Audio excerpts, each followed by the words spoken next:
What's happening, guys? It's Sean with SRS, and today I'm going to be talking to you about bearings and whether or not to upgrade or not upgrade. There's been a craze going on about the bearings. I even got caught up in it, and my belief was that you put some ABEX 7s or some ceramic hybrids in your reels, and you're just going to have a better reel all around. Some truth is to that. I've been talking with a guy, Alan Tanny. He's out in California, and he's a bearing fanatic. And he's been telling me for about a year, don't bother with the ABEX 7s. It's not worth it. And I've kind of come to the conclusion that there's some truth to what he was saying. This is what I found. I just got some bearings from Mike's Reels. And I also got some bearings from another place called HPR. Both are ABEX 7 stainless steels. Shields on one side. And I went out and put them in my Supreme. And I tossed them. They were nice. What I found is that in larger baits, stuff like your crankbaits, like a DT16, even a DT10, didn't see a whole lot of difference. What they did allow me to do was throw lighter crankbaits, my 1/4 ounce crankbaits, like a Man's M1 minus. I've got a Lucky Craft weight bait, which is like a 1/4 ounce right now. I've got quite a few from Bass Pro shops that are 1/4 ounce. The Storm Subwart I throw, and what I saw was that I was able to throw that 1/4 ounce crankbait about 65 feet, almost as far as I was able to throw, my 3/8 crankbait.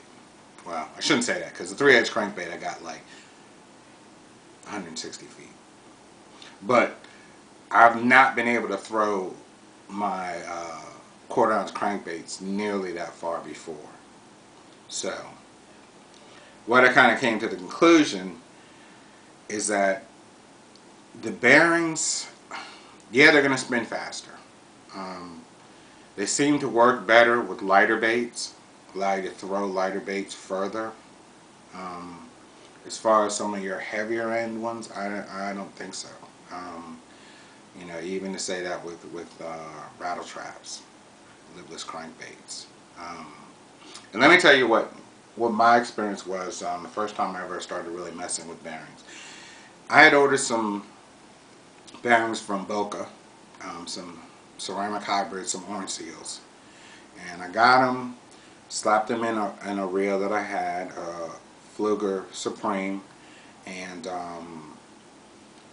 took bearings out of another Supreme that I had, and I flushed them. I was just getting into the whole bearing things of flushing bearings and taking the shields off and everything like that.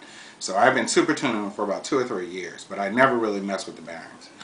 So when I got these, I was like, let me test these out and see how they perform against my other bearings. So I found out about cleaning them and everything, and so I flushed my bearings, my stock bearings from Fluger.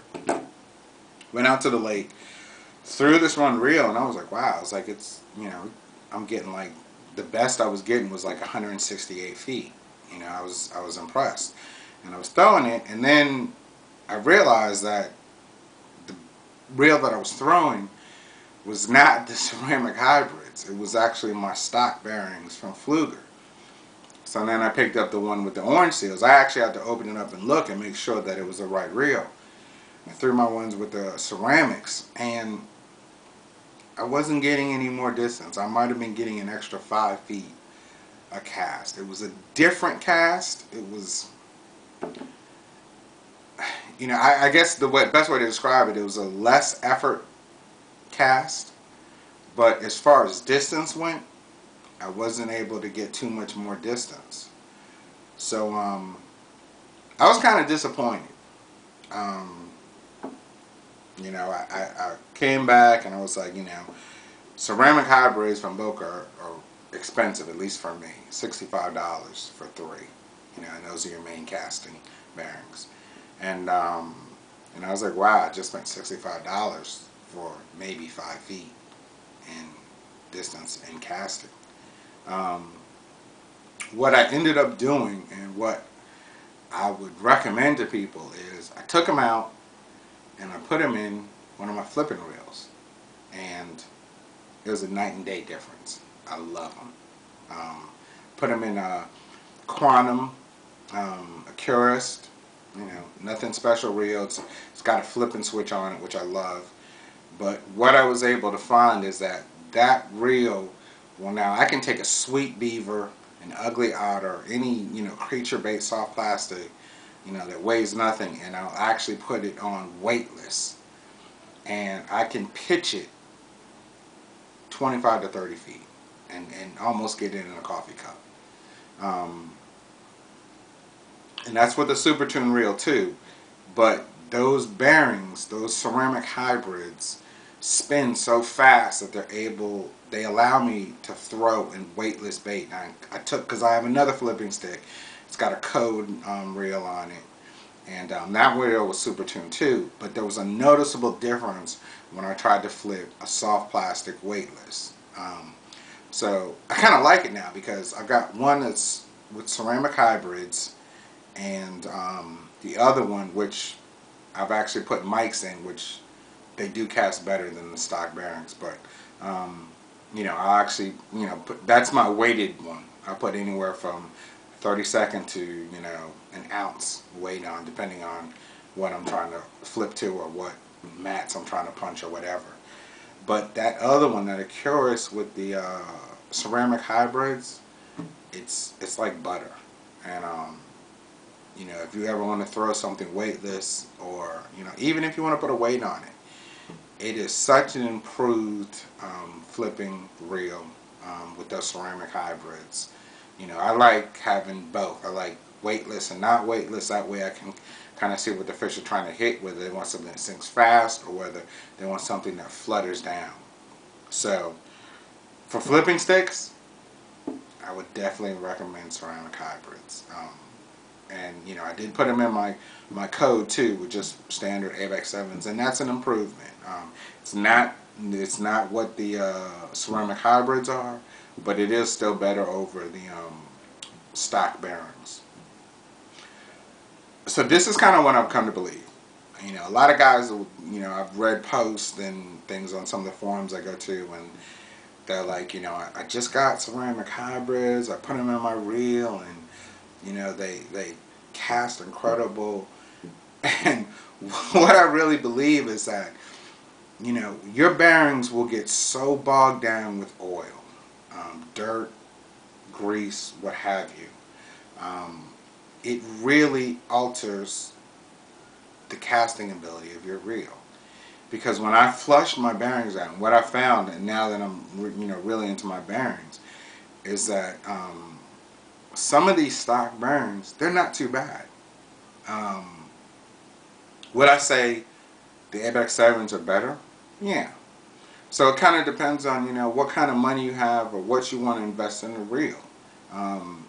You know, if you've got money, spend on reels. You know, personally myself, I plan on trying to get, you know, it's been a pain in the ass to get bearings from mics, but I would go through and switch all my bearings out to mics. I like them. They spin better. You know, no, it's not a huge difference in distance, but they're one side shielded. They're easier to clean. They're easier to oil. Just all around, as you know, it's a preferred bearing for me. Would I do the Bocas? No, and that's only because I can't afford them. You know, if I could afford $65 a reel, that's close to what I paid for some of my reels that I bought off eBay. So I just don't have that type of money. You know, and I know you guys, some of you guys have been like, you know, you've been talking about bearings, and you said you're going to get bearings, and you know, I apologize for that. You know, the bearings I'm getting from Mike's, they're up in Canada. This mailing system is crazy, but the whole reason why I went with him is because he was giving me a good price on the bearings, and I'm not trying to make money on bearings. I was able to sell them, or would be able to sell them for the price he was selling them to me, for $5 a bearing, which compared to Boca's, which are $15 a bearing. So it's a big difference for somebody who wants to put an upgraded bearing into their reel. Do you need to do it? That's kind of a judgment call. My personal opinion, my suggestion, is a super tuned reel.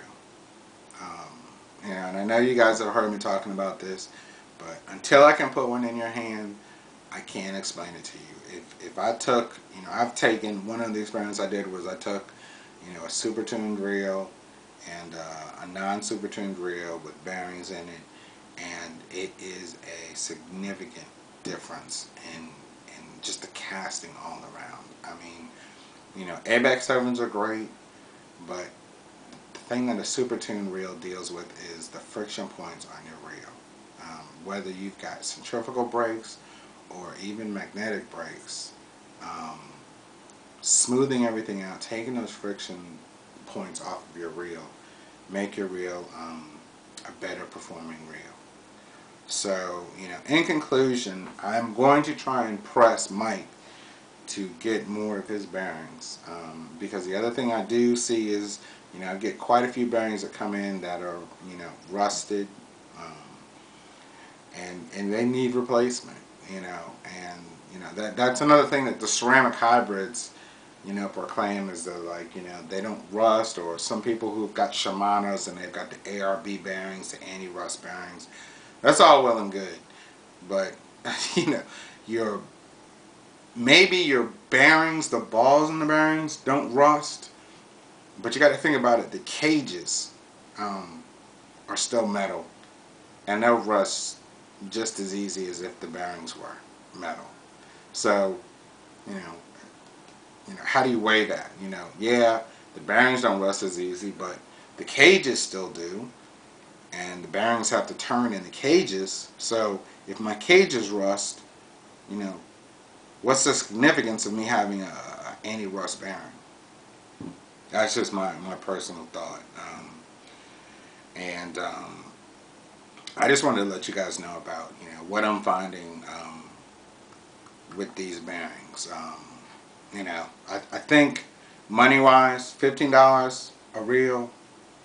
$15 a reel versus $25 a reel. I would go, and I know it's more, and you're probably thinking I'm trying to make more money, but trust me, on the average I spend about 2.5 to 3 hours on these reels, and I'm not getting rich, but I think one of the reasons why I'm doing this is I'm trying to show guys, I'm the original poor fisherman. I'm going to post some links up there, and y'all can see the boat that I was fishing off of. And but I'm addicted to bass fishing, and I've always had a desire, as soon as I got into bait casting reels, a desire to try and make my bait casting reels, which aren't really top of the line. I think they're good reels. I like my Fluger reels, but I've always been trying to figure out how to make them cast better, how to make them perform better, and that's what I'm trying to pass on to you guys. I'm going to be doing another video about the general care of your reel. Some of you fish, put it up, throw it in the rod lock or whatever, and don't deal with it, and then I guess you're going to bring them to me. But one thing I'm going to talk about in the other video is just a little bit of maintenance that you can do to your reel. If you're somebody like me, I love a smooth casting reel. I love a smooth casting reel. I throw light crankbaits. I love a reel that I can whip my crankbaits out there, fewer backlashes and everything. And I'm not a professional. I don't proclaim to know everything, but everything I'm telling you is from experience and stuff that I've gone out and tried and tested. And I talked to probably about 5 or 10 other people on different forums. Some of them do reel repair and reel service too. And I always take in what they say, and I go back and and apply some of the things that they say. So the stuff I'm passing on to you is not, trying to say that I know everything about a reel, because I don't. But the stuff that I do say, I do know, because I've gone out and tried it myself, and I'm just passing that on to you. So look out for my other videos. I'm gonna throw a couple fish videos on there too, so that you see that I just don't mess with reels. Every once in a while I do catch some fish. So until then, I'll see you.